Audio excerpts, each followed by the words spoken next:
This could help me out in the future. But I mean, yeah, I get they start calling me Leatherface and stuff, but Serge can't talk too much. We got him on a trading block right now, so whoever wants him, let us know. We're trying to trade Serge.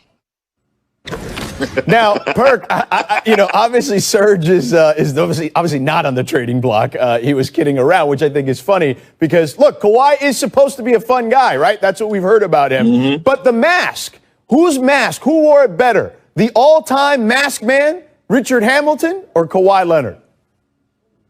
Oh, it's Richard Hamilton. I mean, like, he set the trend. Like, that matched him. When you thought of it was knew that his mask, when he had that mask on, he was going to be on the tap. I don't know what that was Kawhi had on, but whatever it was he had on, he was on a mission. The mask worked because I haven't seen Kawhi this intense in a long time. And he's a phenomenal basketball player.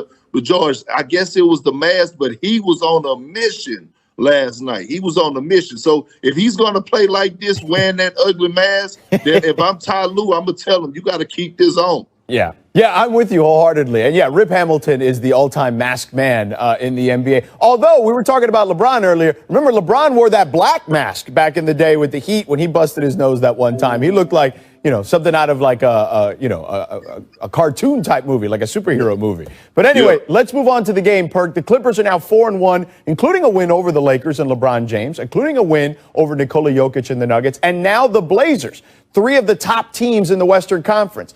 They do have that 51-point loss to Dallas, which is their only blemish. But what kind of statement did the Clippers make last night?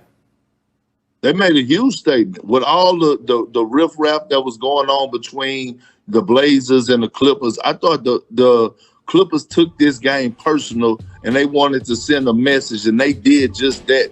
From the jump, they set the tone. They approached this game like it was a playoff game. They were into the Blazers' airspace. They were contesting shots, making them miss, not hoping that they miss. And on the other end, they were attacking. They were attacking downhill. They were getting out, playing with great pace. They were tied on the string. And this is the Clippers team that we have been wanting to see. They look fun. They was fun to watch last night. You could tell Ty Lue is preaching team ball because they're passing up good shots to get great shots. This is the Clippers team that I've been expecting, and they looked phenomenal last night. I got to give credit where credit's due. I'll say this. I thought you brought up a great point about Kawhi specifically, just kind of his demeanor. I think the team in general this season has a different demeanor so far, Perk. Outside of that one ridiculous game against the Mavericks, I mean, they look like they are all business so far this season. Is that a fair assessment? That is a fair assessment, and especially Paul George. He has been playing phenomenal right now. Like, if you had to take 5 guys that will be in the MVP conversation for the first week of the NBA season, Paul George's name should be mentioned. And he's doing a lot of things. I'm watching his playmaking ability. We all know that he could put the ball in the basket, but the way that he's using the pick and roll, throwing lobs to Big Zubac at the rim, and facilitating for others. I mean, when you look at guys like Nicholas Batum, who seems like to me he is having fun, and I'm watching him play. We haven't seen him play at this level in a long time. He's defending at a high level. He's knocking down shots. He's causing havoc up in the paint. Pat Bev is doing what Pat Bev do. It's just, hey, they wanted Ty Lue. Ty Lue is there, and it seemed like a big change. I hate to say it. Yeah, for sure. I don't think there's any question. The Batum thing is going to be big for them, too. So far, to your point, he has played his role perfectly. But I'm going to go on. We're going to go on here. Coming up in the show on his 36th birthday, we're going to ask how long LeBron can continue to be at or near his prime. You'll want to hear Perk's response on this one. First, though, it's just one game. We're hearing that a lot around the NBA right now as teams struggle to find their footing after the shortest offseason in history.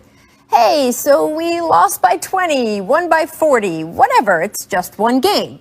Which is true, except one game doesn't mean what it used to. In this shortened season, every outing is one of 72, not one of 82, which is why when, say, Ja Morant is projected to be out 3 to 5 weeks with an ankle injury, it's all that much more devastating for a team like Memphis. It's also why, in Philadelphia, even just the second week of the season, it feels like there's an invisible James Harden-shaped ticking clock over the Sixers' heads. Will Daryl Morey and Doc Rivers be better than their predecessors at putting Joel Embiid and Ben Simmons in position to flourish together? Or at some point, some number of games in, will it be time to push the button on a train for a certain bearded gentleman from Houston? The Sixers did seem to do the right things this offseason, making moves to create more spacing for their two stars, and they said the right things in training camp. Ben Simmons told reporters that former teammate Josh Richardson, quote, was definitely right when Richardson said there wasn't enough accountability in Philadelphia last year, and that since Doc arrived in town, Simmons said, quote, it's been great to see that and see guys be accountable for certain things and come here ready with a different mindset, unquote.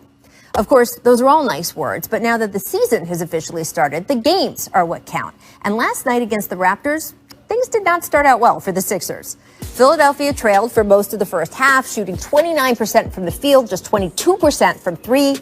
Meanwhile, on the other end of the floor, Toronto was getting so many good looks from three, you wondered if the Sixers arena staff had accidentally left a bunch of welcome mats out beyond the arc. There was also Kyle Lowry back in his hometown doing Kyle Lowry things.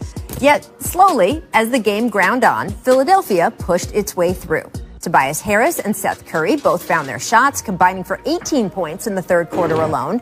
Embiid persisted through an injury scare to finish with 29 points, 16 rebounds, 4 assists, 2 blocks, with a 14 of 16 performance at the line to boot.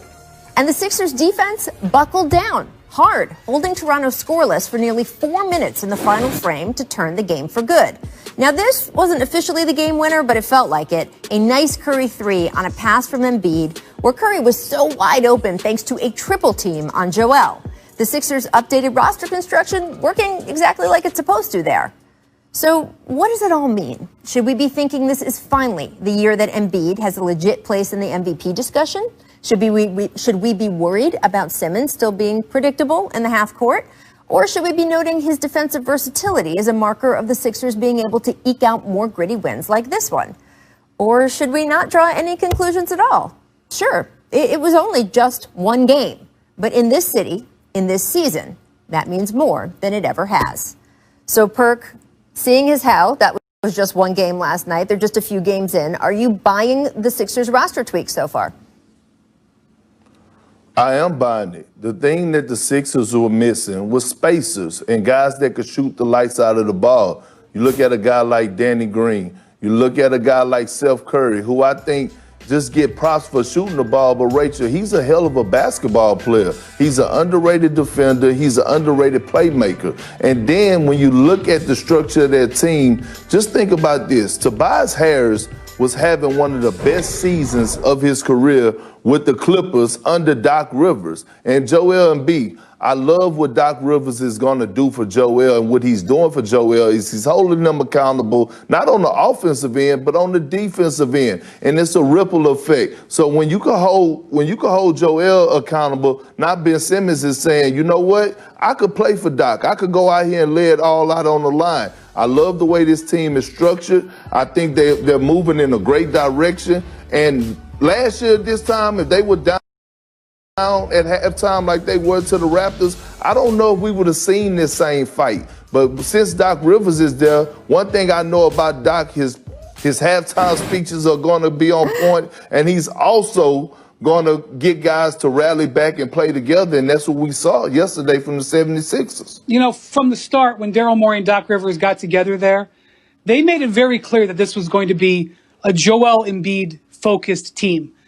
Everything that they've said and done has pointed to that. They haven't gone away from Ben Simmons, but they have really played to Joel. And those roster tweaks that you mentioned, Rachel, were about Joel. And if you watched this game last night, they ran their offense through the end of the game, through Joel Embiid, with high pick and rolls.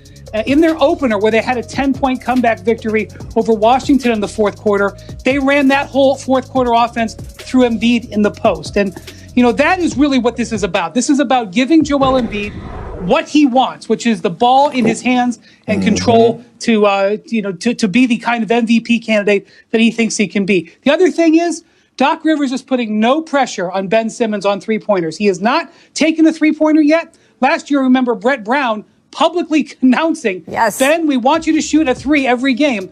Doc has not done that at all, and the roster changes allow him to take that pressure off of Ben. And this approach so far has him 3-1, and then the loss was when Embiid sat. Do you feel like there is a point where they can see enough before the trade deadline that this is the group?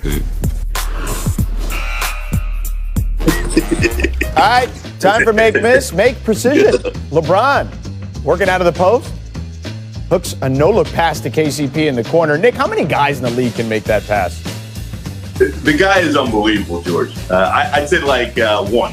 Yeah. Because every time he makes one of these passes, you go, yep, that's the guy who can do it. He never gets enough credit for the passing ability that he does have.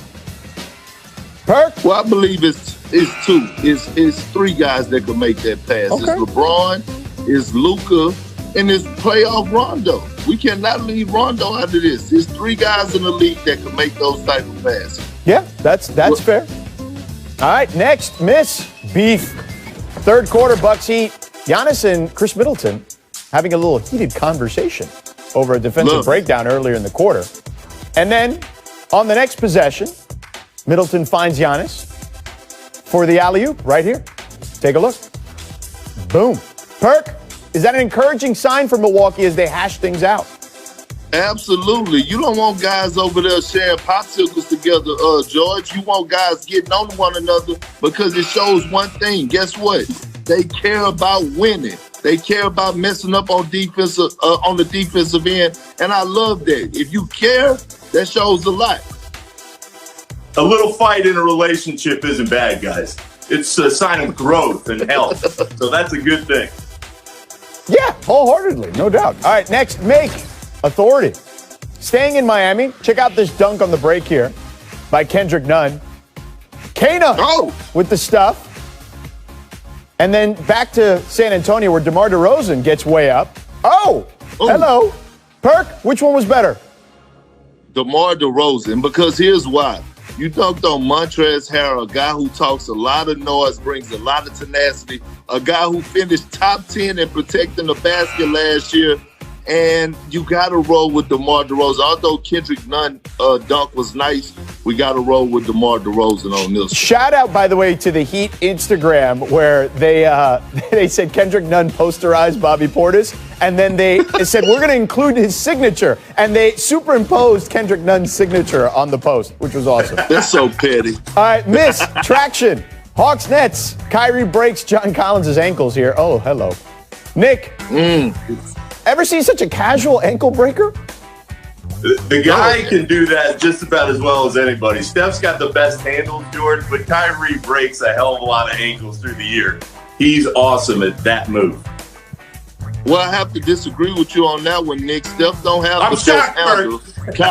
Kyrie Irving has the best handle, and that's why we just saw him do what he do. There's no other player that could slice and dice through the lane like that and just finish below the rim, but his handles are on a different level. Yeah, his handles. George, Kyrie and Steph at All-Star Weekend. That's what we need. Yeah, we do need that. Let's run it back to Kyrie's best moves. By the way, shout out to Tim Hardaway, who broke a lot of ankles back in the day. Honorable mention, because it wasn't an actual game, Kyrie on Brandon Knight in the Rising Stars Challenge. Oh, hello. Poor Brandon Knight. He had that DeAndre Jordan thing, too. Remember that? Look at that. That's what you call yanking. Yeah. Good Lord, man. Nice shoes, though, Brandon Knight. And Kyrie, for that matter. Look at that. All right, number 5. Kyrie on Thabo Cephalosha back in 2014. This is young Kyrie. More young Kyrie. Hello. Stop. Pop. Nice and easy. See ya. Next. The way that he's able to stop on the dime and still keep that handle is just a beautiful thing to see. No doubt. Look at it on Tayshaun Prince here. Wow. I mean, listen, Tayshaun Prince, one of the greatest defenders we've seen in a generation, right? Like, he was an excellent defender, and he made him look silly there. That doesn't happen very often to Tayshaun Prince. I mean, he went double behind the back, stopped on the dime, came back between the legs with a pull-up.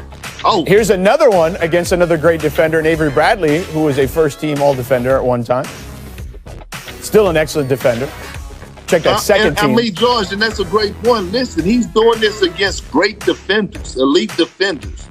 He dribbles so low to the ground, I don't know how he's able to keep it on the handle like that. And Willie Green. Oh, Willie Green, who's now a coach for Monty Williams. And this is probably the moment he realized, I need to be a coach. George, you realize how much work has to go in to make these moves? That's the coolest part to me. And then for against Kyrie to have all these years worth of moves, it's unbelievable, and it's a ton of work. And speaking of all those moves and a ton of work, against the entire Spurs team here in 2015, he had 57 in that game. Look at Bellinelli.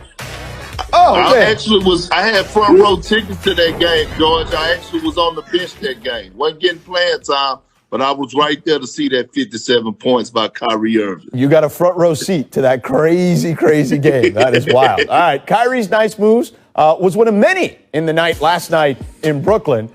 The Nets survived the Hawks, and Trae Young had 30 points with a 145-141 win for the Nets. Kyrie and KD combined for 33 in the fourth quarter alone to hold on for that particular win, and the pace was almost too much for Nets coach Steve Nash to handle. Let's take a listen. As a young coach, it's hard when you can't impact the game the way you're used to impacting it. So, but the guys hung in. That's the number one thing. I mean, you're not always going to win the way we want to win. Holding teams down tonight, we couldn't stop them, but we finally got enough stops to let our offense get going. And I definitely need a beer. You may need a lot of beers when you're coaching in the NBA, Steve. Get used to that. All right, Perk, who are you more impressed by? The Nets holding on or the Hawks pushing them to the limit?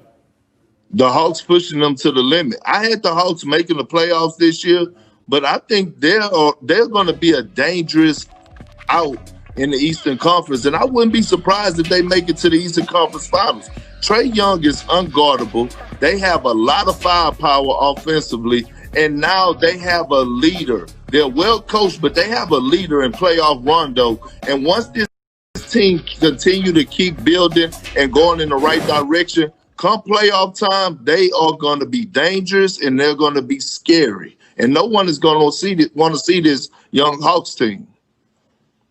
George, KD and Kyrie are unbelievable. They are so much fun to watch. But I'm looking at these games and I'm looking at that game last night. I'm thinking, where the hell is the defense in the league? Why is there nobody playing lockdown defense the way we've seen in years past? Why are all these scores so unbelievably high all the time? So for as much offensive talent as there is, and as fun as Trae Young is to watch play, and KD when he's healthy and rolling like he is, why can't the defense come in, and when's it going to be happening at some point this season? Yeah, for sure. I, by the way, I'm with Perk on this as far as the Hawks are concerned. It's funny, Perk, because they kind of, again, different makeup. But when you said hard out, right, or tough out in the first round, it reminds me of that Boston team that faced an Atlanta team that got pushed to 7 in the first round. Like, I feel like this team has that kind of upside, that kind of capability, because we didn't know the baby Hawks back then with Josh Smith and Joe Johnson and that particular group. Al Horford, right, was on that team. Jeff Teague. We didn't know what they were going to be. They eventually were a team that got to the Eastern Conference Finals and faced LeBron James and company. But we saw kind of that first iteration that year, and I think this Hawks team can be something like that. Do you agree, Perk? I agree. I agree wholeheartedly. Look, with the additions that they added for us getting Bogdanovich and the growth of Cam Reddish and DeAndre Hunter, and now they have Clint Capella, who's a guy that could grab all the rebounds and block shots. And Collins is so underrated. And the good thing about Collins is that he's playing for something. He didn't get the contract extension. He has a chip on his shoulder. But I'm going to tell you, Trae Young is a top 5 player right now in the NBA. He cannot be guarded. You talk about Steph Curry, but this guy is Steph Curry 2.0 in my opinion because of the way he's able to facilitate and make plays for others. But it's no other player in the league, probably other than James Harden, that I noticed that teams send traps at him soon as he cross half court or go boxing ones on him. They do it to Steph Curry a little bit, but Trae Young is on a whole nother level right now. Nick, you obviously cover Steph Curry. What do you see as far as similarities with Trae Young? They hate those comparisons, first and foremost, George. When you talk to Steph and you talk to Trae Young, they're like, those guys, they are their own players, and they want to make sure the comparisons don't stick, but it's offensively, they can get whatever shot they want whenever they want it. What I would say in watching the first couple of years here of Young's career, Steph is a little bit of a better defender. Trae Young, as great as he is offensively, that's where the real red flag is to me. I don't think Steph gets enough credit for the kind of defender that he has been at times. Trae Young, in order to take that next step, he's got to play defense at a much better pace than we've seen so far.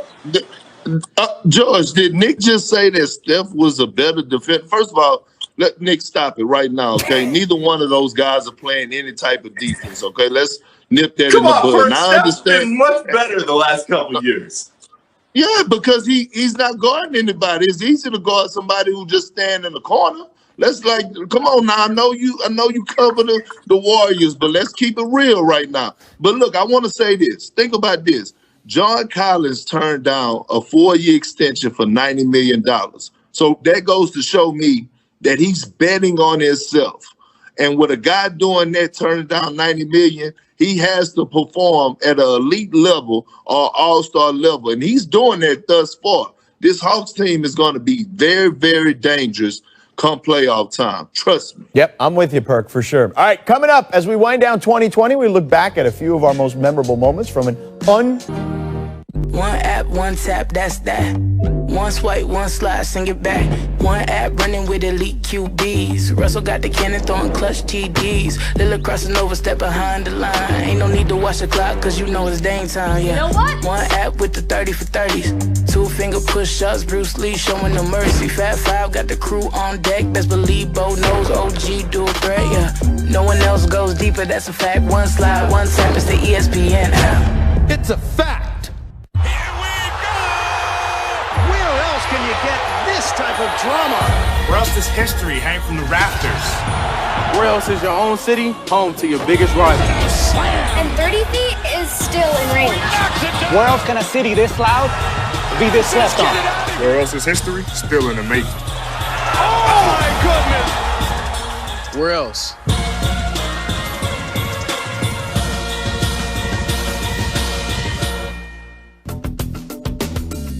Into retirement, you want to follow your passions. Bright House Smart Care is a hybrid life insurance and long-term care product. It protects your family while providing long-term care coverage should you need it. Talk to your advisor. Bright House Financial. Build for what's ahead. We're all just trying to keep things running for those who rely on us. Ready? That's why we don't have time to be sick with the flu. And especially this year, no one has time to get sick. Get a flu shot for yourself and those around you too. I'm attorney Jeffrey Phillips of Phillips Law Group, and if you're injured in an auto accident, I recommend you get a lawyer. An experienced lawyer can make a huge difference. At Phillips Law Group, we'll find all the insurance, make sure your injuries are well documented, and work with you to get the best result. While each case is different, a well-known study revealed that people with a lawyer received on average 3.5 times more money than those without a lawyer. Call 602-222-2222 or go to phillipslaw.com. Tomorrow, it's the college football playoff semifinals on ESPN. Alabama and Notre Dame in the Rose Bowl in Arlington, which is weird for me to say living in LA. That's at 4 Eastern, 1 Pacific. Then it's number 1, Clemson and Ohio State in the All-State Sugar Bowl. I'm sorry, number 2, Clemson. You can check it out on ESPN and the ESPN app. Number 1 is Alabama, of course. Welcome back to The Jump. In a few hours, we'll be celebrating the beginning of 2021. 2020 was a unique year, to say the least, from Kobe passing away to COVID to social justice causes and messages, Orlando being the center of the basketball world, upsets, tons of upsets, and, of course, the Lakers winning a title. So, Perk, what moment from the NBA's 2020 season will you remember the most? Well, I have 2 moments. One is that the Miami Heat, them goons from Dade County, beat the Milwaukee Bucks in the playoff series like we said they were going to do, George. You and I kept preaching, and everybody was telling us that we was crazy. You know, we need to get some rest, but they showed up for us. But the most important thing that happened in 2020 was how the NBA brotherhood, and all the players came together for social justice and united as one to start interacting and being proactive in their communities far as, you know, more than a vote, you know, boycotting games to get messages heard, holding owners accountable. That was the most memorable thing for me in 2020 is how the brotherhood of the NBA united and came together and wanted to address issues that's outside of basketball in the real world. Perk, I'm right there with you with the Heat. That is my moment to see Jimmy Butler change the narrative about himself and to lead that team through the bubble. The mental toughness that he and the rest of that group showed was unbelievable. And for somebody who wasn't always sure, dating back to his time in Chicago, if Jimmy could get a team there, if he could put everybody else on his back and make it happen, to see that, that's the thing I'm going to remember the most about this whole year. Look, I'm with you guys on everything that you've already discussed, from the social messages, obviously for the social causes, just everything that we've had to endure. But in regards to Jimmy Butler, if we can show that picture one more time of him being exhausted, right, at the end of that game with the triple-double, like that game right there, okay, where he literally left it all on the court, right, was as inspiring a moment as we've seen from a guy who wasn't considered a quote-unquote superstar at that point. That right there really surmised his whole, basically his whole season, his whole bubble experience, and the Heat's bubble experience. But I'll say this, even pre-bubble, there's some moments for me. The Elam ending, we forgot about. I know it feels like a million years ago now, but the All-Star game, the Elam ending was awesome. I thought I was very skeptical going into the Elam ending conversation, but it was the best thing the NBA could have done, and I hope they continue doing it moving forward. So that, obviously LeBron winning his 4th title, I thought that was as big as anything, and enduring all the stuff that they've had to endure. I know LeBron has talked about all the different challenges that he's faced in all the championships he's won. The first one obviously was difficult on its own. The second one against the Spurs, obviously for a lot of reasons, was difficult, and the way they had to come back and win that series. We know about 2016 because Perk was there, but enduring what they had to endure in the bubble and overcoming all of that stuff, I thought was huge as well. So those are my faves for 2020. Hashtag 2020 faves. All right, the Warriors didn't have much success in 2020. But they'll be getting some help here pretty soon. Steve Kerr says that Draymond Green could return to action as soon as Friday's home opener against the Blazers. So, Nick, after the gap year with Steph and Klay out last season, is Draymond able to return to peak form, you think, and help this team? I think this year, George, he can get to that level that we've seen in the postseason before. And there's 2 reasons why I believe that. First and foremost, he's coming into this year after 9 months off in the best shape that we've seen him in years. He feels good. He had to go through the COVID protocols, but he's in a much better space than he's been. And secondly, he knows what it's like to be on his own as he was last season after Steph got hurt early in that gap year. And George, Draymond is a really proud guy. He doesn't want to leave Steph out to dry, even if this Warriors team, as we've seen in years past. So I believe that he's going to have a really solid season. And I really believe that he's going to help James Wiseman as that mentor and tutor that the 19-year-old needs. I strongly agree with you. And one thing I've learned, and we should all learn, is to never doubt Draymond Green. He always defeats the odds. And after coming off a pretty horrible season last year, a lot of lows with far as him not being able to produce like he's capable of doing, with Steph coming back, having Kelly Oubre and Andrew Wiggins, now the offense is going to run more fluid. Now Draymond Green could be Draymond Green, and that's a point forward, a guy who initiates the offense, a guy who makes plays for others, a guy that could throw lobs to James Wiseman at the rim for wide open for dunks, a guy that could be that defensive player of the year type caliber player again, because he don't have to do so much on the offensive end. One thing about Draymond is that, like you said, Nick, he's very prideful. And I'll keep preaching to people. He is the heart and soul of the Golden State Warriors. He gives them swagger. And now that the Golden State Warriors are 2-2, getting Draymond back, now their energy level is going to go up, their swag is going to go up, and he's going to instill that confidence in these other guys like Wiggins, Oubre, Pascal, and Wiseman. I'm looking forward to Draymond having a phenomenal season this year. Yeah, I think we all are. We all miss Draymond. Look, we love Draymond for a lot of reasons. He's a great quote, but I think people have forgotten that he's a great player, too. And when you put him together with Steph Curry in this system, even though I don't think this Warriors team without